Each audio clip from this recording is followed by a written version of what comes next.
Well, good afternoon, everybody. Welcome to one of the last sessions of the day, which I've titled, I Move My Skill, all about self-directed learning.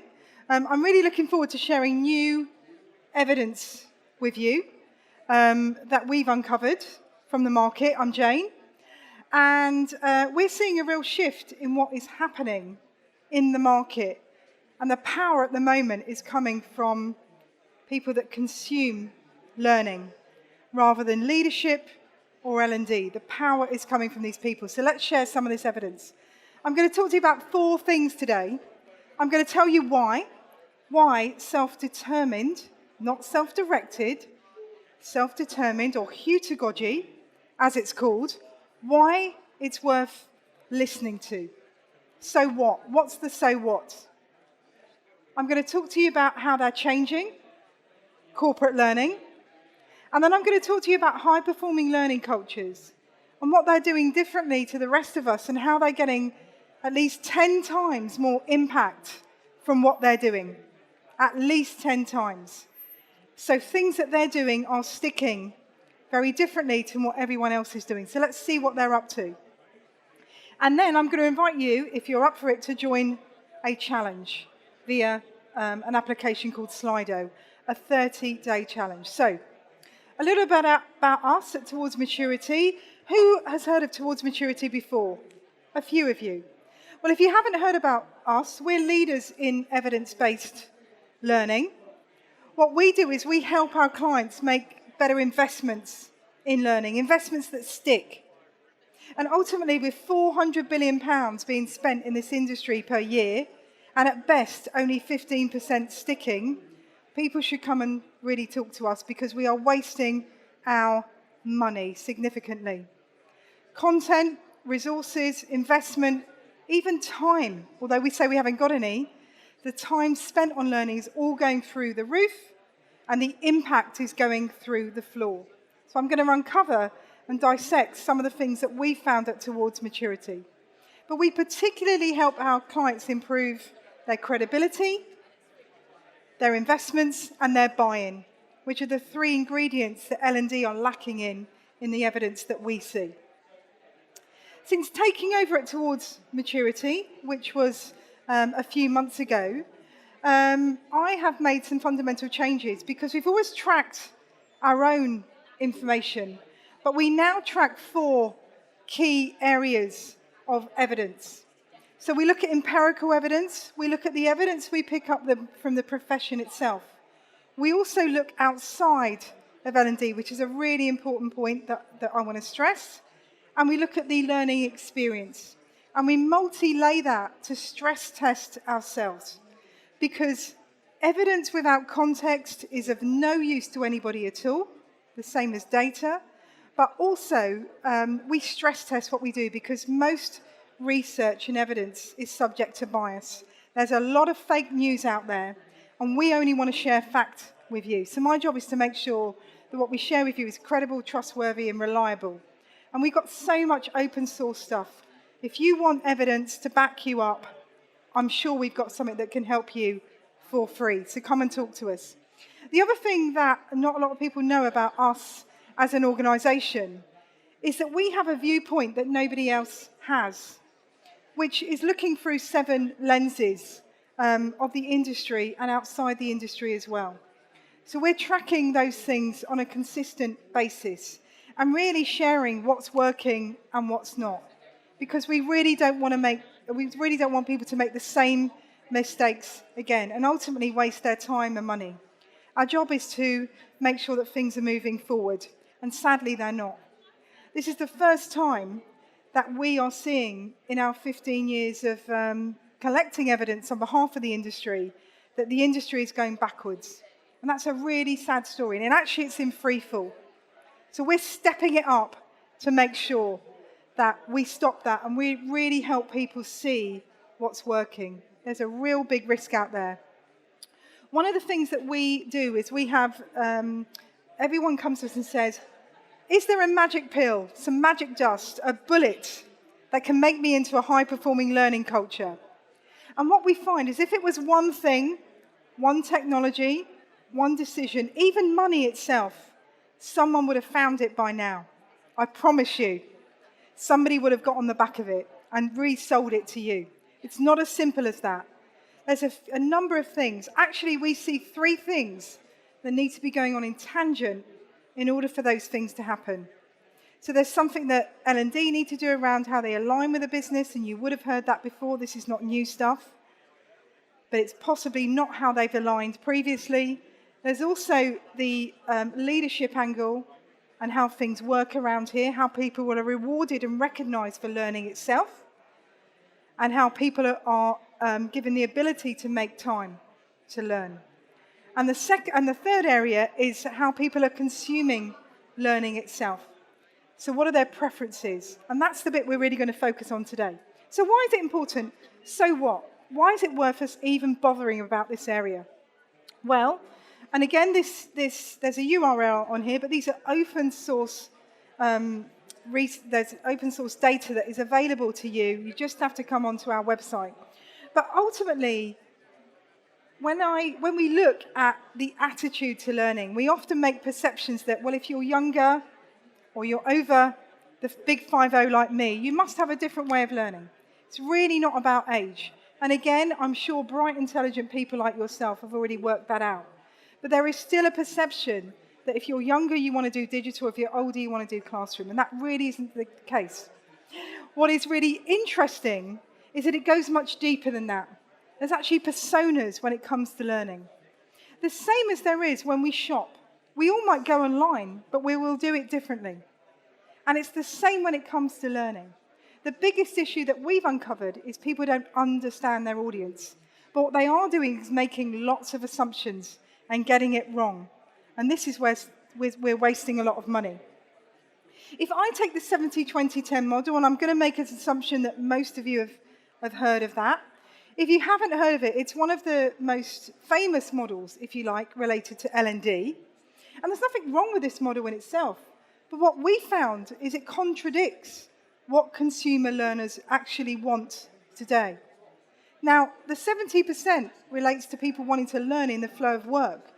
But 91% of consumer learners in our study, and we have the largest data lake in the world, tell us that they want to learn in collaboration with others. But yet, we're sending them off on their own.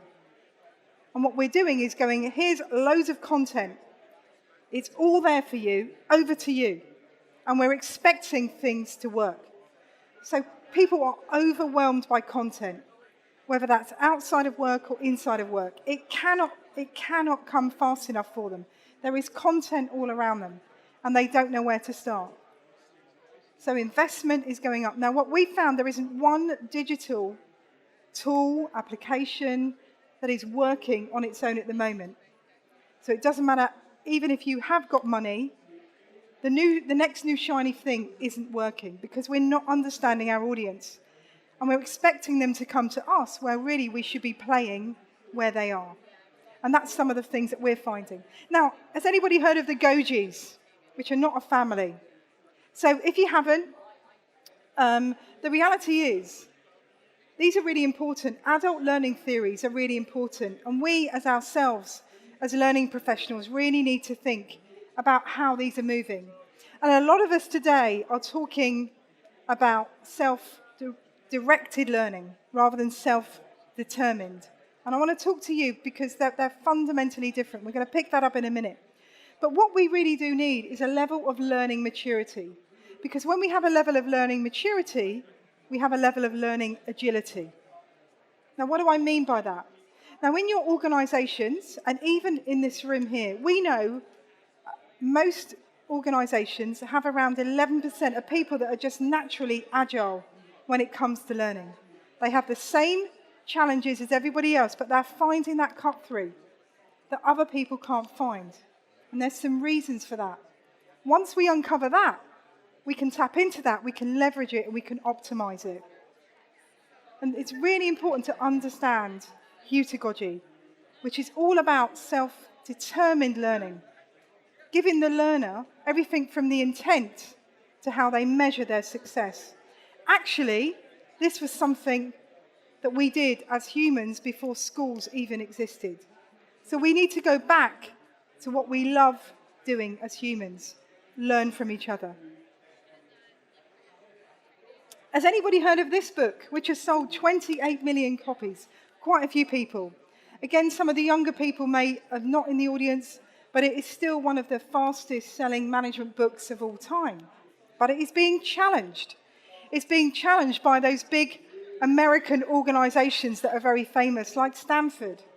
One of their professors has challenged it recently with saying that it's great, that, okay, change is happening, it's happening, get on the bus.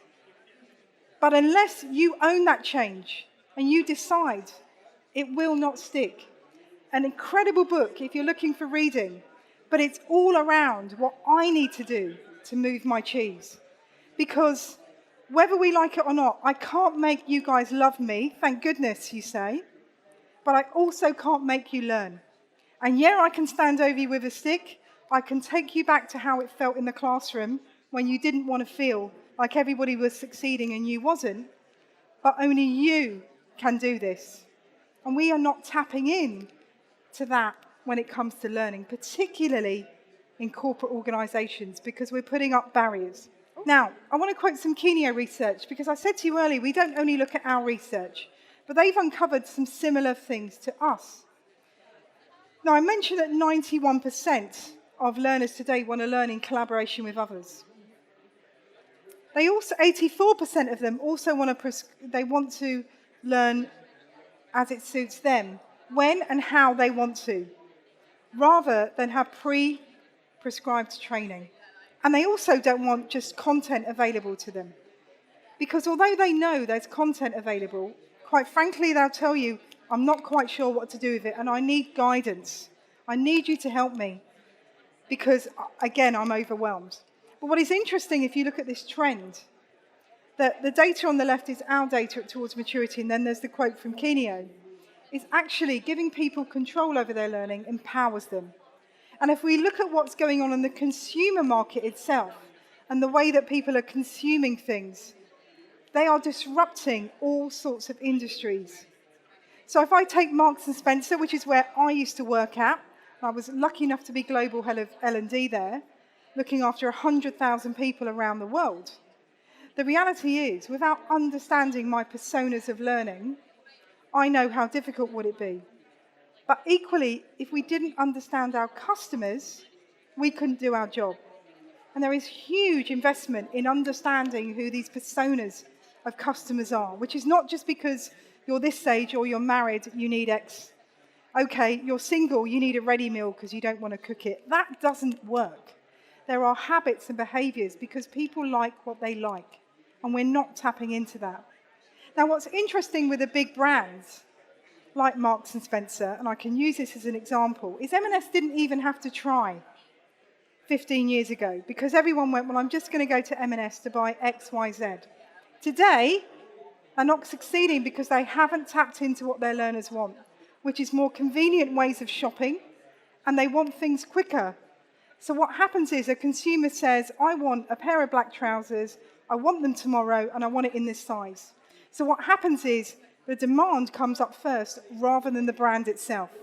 And this is the same trend that's coming to us in learning. Now, your consumers of learning are spending like there is no other time outside of work. They are spending their own money, their own time, and their own resources. And they're spending it in all of the people that we see popping up that I'm sure you are aware, Coursera, Udemy, LinkedIn, etc., etc., etc. They are spending like never before. But when it comes to corporate learning, all of a sudden, nobody's got any time. Who's got that problem? Do you hear that? I haven't got any time to learn. A few of you are learning. So let's talk about what that means, because really, when we've dug deeper into, is it really time? Well, actually, time is a symptom of the root cause. Because what people are really saying to you, in what we've uncovered, is that we don't value what you're doing. It's not actually time. Because when, like a friend that you try and contact 5 or 6 times, and you go, they probably don't want to have that coffee with me that they said they did. You get the message, right? And we need to be doing this in learning. They're not valuing what we're doing. They can't find it, and when they do, it's not doing its job. So they're getting fed up with that, they're getting bored, and they're going somewhere else. And they are genuinely spending their own money. Never before have we seen this issue, where people are spending their own money outside of work, but they're not interacting, and the levels of engagement on the experiences are really low. And in fact, as I've said, content is going up by the day, and impact is going through the floor. So we're not getting it right. So let's have a look.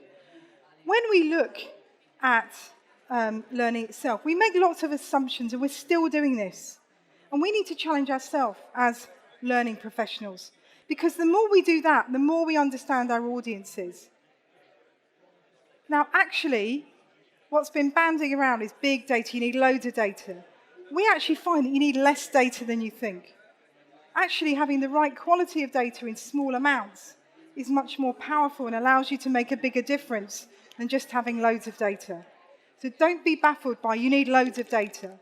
If you've got the right data and you haven't got a lot of money, just sitting in and listening to a particular group of people and finding out what they're already doing is much more powerful, because then you can take the right learning to them rather than expecting them to come to you. Now, there is a massive disconnect out there, and our data has uncovered disconnect in abundance, and I'll give you some links to some, if you want to dive deeper into this. There's some huge disconnects in the assumptions that we're making as learning professionals, as you can see on the screen. I don't need to read these figures for you. And you do not need to be a data scientist or a strategist and analyst, which is what I am and my team, to know that that is a significant gap, and an alarming gap, and a shocking gap. In fact, today, only 12% of professionals actually take the time to understand their audience. And there's a fundamental problem there. We just assume if you're new, you must need this training. If you're in this job, you must need this training. We don't check whether they've had it already. We just assume. I'm definitely not going to read all of this stuff to you, I promise. But again, these are open source. These are available open source to you. There's a URL on the screen, and it tells you here some of the stats that I've been quoting to you. Another stat that I would like to share with you, I've mentioned the 91% of people that want to learn in collaboration, is this whole idea that 94% of people want to learn at their own pace. And that is really important. But self-determined learning is very different to self-directed. Self-directed is all about content and single-loop learning. Self-determined is letting the learner deal with the whole process of learning itself, and it's double-loop learning. So including that reflection and application, but them taking ownership and accountability for that. And we really need to look at it, because they are changing stuff under our feet. It's like the rug is being pulled out underneath us, and we're just not responding. And that's why people are seeing very low confidence and not engaging in what we're doing. Now, high-performing learning cultures are doing things that are very different. I mentioned that they have a tenfold level of more impact on things like growth, transformation, productivity, and profitability. And these four things are really important. They're the four critical levers of business that we haven't made up towards maturity. They are spoken about in every C-suite and executive conversation. The problem is L&D are not part of this conversation. And that is a big issue. So if you're worried about measuring anything and you don't know where to start with evidence, I would suggest you start with productivity. If you don't know your speed to capability rates or your levels of productivity, I would look at those. Because if we can't quote those as L&D professional, we're not having a business conversation, and that's hence some of the challenges that we have. So let's look at some of these things that they're doing to get more impact.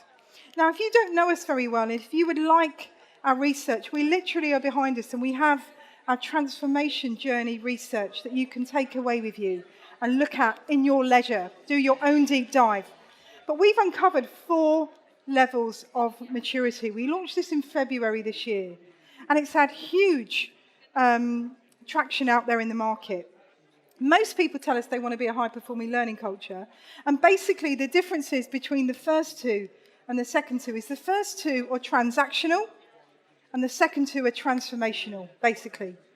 And I mentioned that our market is going backwards. We were just below the half-year line last year. We are way below the half-year line now. So we're doing lots more transactional stuff, which is where the content comes in, more digital, more spend. We're now spending 18% of our budgets on digital, but we're not utilising that. On the right, it's more transformative, which means it's more behavioural. We tap into behaviour economics, and that's what high-performing learning cultures do. The only way to tap into behavioural economics is to understand people's preferences and the personas of people that you have who would consume your learning. Now, whether they're consuming it outside or inside, it's just how you tap into that. And high-performing learning cultures, they are not perfect by any means, but they've really got under the skin of these learners, and they're able to take the learning to them at the point of need. But they're also adding in stretch tasks, challenging things, immersive learning, collaborative learning, which is all the things they want, and that's where the magic happens. Now, it's really interesting because I mentioned to you that only 12% of people understand anything about their audience. High-performing learning cultures are different, and they're in the 80s. So there's some very different things going on that we can learn for, because we really are making the same mistakes over and over and over again. And I don't want you to waste any more money, because that's what I see every day, and it is so frustrating. And I promise you, we are so passionate and we are trying as an industry, but we're getting it so wrong. In fact, we're overdoing it. Some more information for you, and again, this stuff is available with our research, so please don't think you've got to sit here, and I promise you I won't go through every stat, but the evidence is clear, again here, that the organisations with the darker are the high-performing learning cultures, and the average is everybody else. And we can cut this down by size of organisation, industry, area in the world. We're very lucky with our amazing data pool. We can look at it in all sorts of different ways, but every single way we look at it, high-performing learning cultures are getting more impact. And these things are not rocket science. I know we're celebrating 50 years since going to the moon, if you believe people went, which is 12% of people still don't, particularly the younger generation, which is really interesting. But this is not rocket science. Some very simple, fundamental things that you do not need loads more money for to do. But what we do have to do is stop, really look at that evidence and think, because we really are wasting money by the second. So, how do we do this? Of course, I'm going to mention data and insights because that's what we're about, but I promise you the thing that high-performing learning cultures do, and organisations that have that tenfold at least impact on their bottom line, which is sustainable, not just once, is because they have evidence-led learning. Now, again, I'll repeat what I say, and I make no apologies to do that. Evidence or data without context is of no use at all. And data is the new oil, and you cannot believe everything you see. And I can't iterate that enough. If data is fashionable at the moment, don't get involved in the fads. Question it, stress test it. Think about, why is that happening? Why doesn't that make sense to me? And then that's how you can really stretch your investment, get better buy-in, get that impact that we're all after. Now, a couple of things that we're doing which is really exciting towards maturity, and you know where we are if you want a bit more. We're getting onto the DNA of what these consumer learners are up to. So we're understanding their behaviours and their preferences, so we can really tap in and find out what's working and what isn't.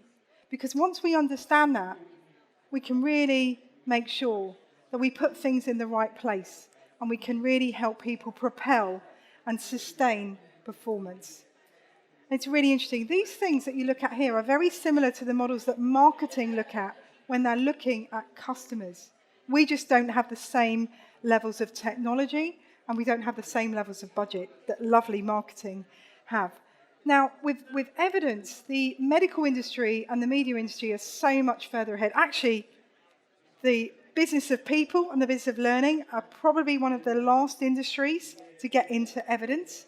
Now, you will know if you've interacted with marketing or medical recently that these things are completely changing their operating models.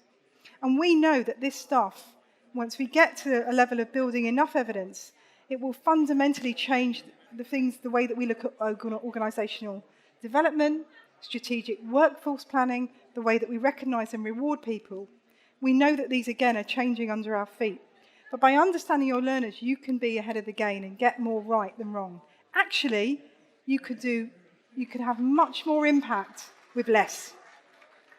The other thing we've done at Towards Maturity, and again, these are not rocket science, but these have come out of the data. I mentioned to you that your organisation will have people that are agile when it comes to learning. As individuals, their impact on teams or functions or organisational level. I promise you, they are here and they will be in your organisation. You just don't know where they are, but we find them in the work that we do. These are the characteristics that people have. Now, on their own, curiosity isn't enough. It's the combination of how these are used that make the difference. Sadly, as humans, we've lost the way to flourish as humans, and we need to get that back, and self-determined learning, or heutagogy, as it's called, will help us do this, allowing people to think about the intent, what they need to do to reflect, apply, challenge themselves, and measure themselves too. That's where that magic's going to happen, and tapping into that for you as experts to do that at scale is very, very exciting and bringing something different to the market. I mentioned Doubleloop learning, which is a characteristic of self-determined learning. Self-directed is about single-loop learning and content, directing people to more content. Self-determined learning is about double-loop learning and getting people to take ownership and accountability.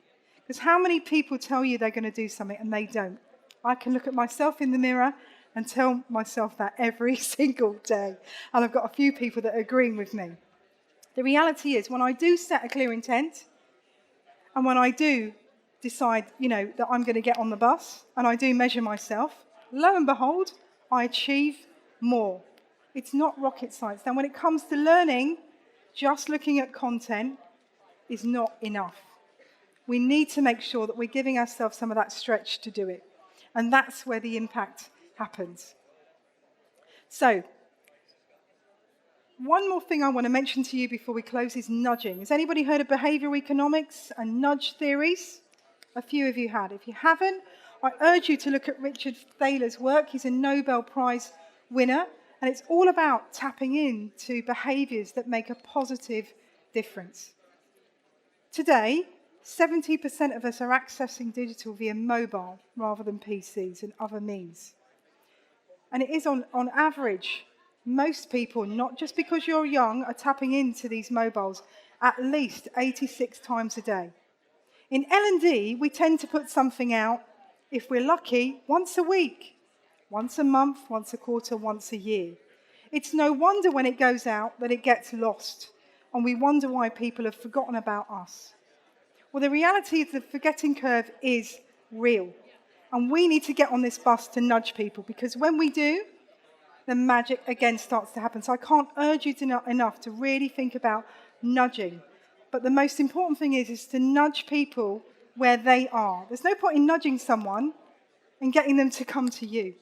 Because that power is now with a consumer of learning, you need to nudge them where they are. So find out where they're learning already, find out where it's going on, and put your nudge there. That's where we're seeing the differences happening. And again, you can't just do it once. You need to follow it up in a continuous cycle. Actually, nobody wants to listen to L&D. I'm sorry to tell us all that, and I know we are an amazing profession, and I include myself in that, but only 1% of people want to listen to us as L&D professionals. They want to listen to colleagues, managers, people that inspire us. It may be L&D, but we are always bottom of the list. So get someone else to lead that nudge for you. 4 key takeaways to you. Be really clear on your intent. Understand your audience. And don't make those assumptions it's about age, or that you like digital, or that because you're a parent you need X, Y, Z, or you need a manager. Get under the skin of that. Really understand those preferences, habits, and characteristics, those personas of your people. And it's easier than you think. Get into nudge campaigning. And the last one is gather that evidence to challenge yourself. We are here as a profession to bring a strategic and competitive edge to our business through people. Let's do that now and stop this impact going backwards. Thank you very much. Our challenge to you is to join our 30-day challenge. It takes at least 30 days to change a habit. So we are going to nudge you, and if you want us to show you how it's done, we're going to share some of those insights with you. If you want to go onto Slido, you just need to find #TMPresents and anonymously load your details, and you can join our campaign. But 30 days to change a habit. So TM Presents, it's on there. It's on our website as well. So I'll let you go on and do that. And the last thing to say is we're in health check season. We've done all the hard work for you so you don't have to. 97% of people that tell us that take our learning health check, it's like therapy. This is how you can find out all this hard work, this blood, sweat and tears that you've been investing over the last however long, is it working? Come and find out how you benchmark. It's confidential, it's information. Unless you want to share it wider, that's you're in control. Come and find out how you're doing. There's loads of research that I'm sharing with you here. There's research available on our stand there today if you want to take it with you. But come and interact with us. But come and look at our health check. We've made some fundamental changes this year that we're getting so much amazing feedback on. Our targets are being smashed on health check. So if I can't urge you to do anything else, come and health check. Come and find out what's going on. Thank you so much.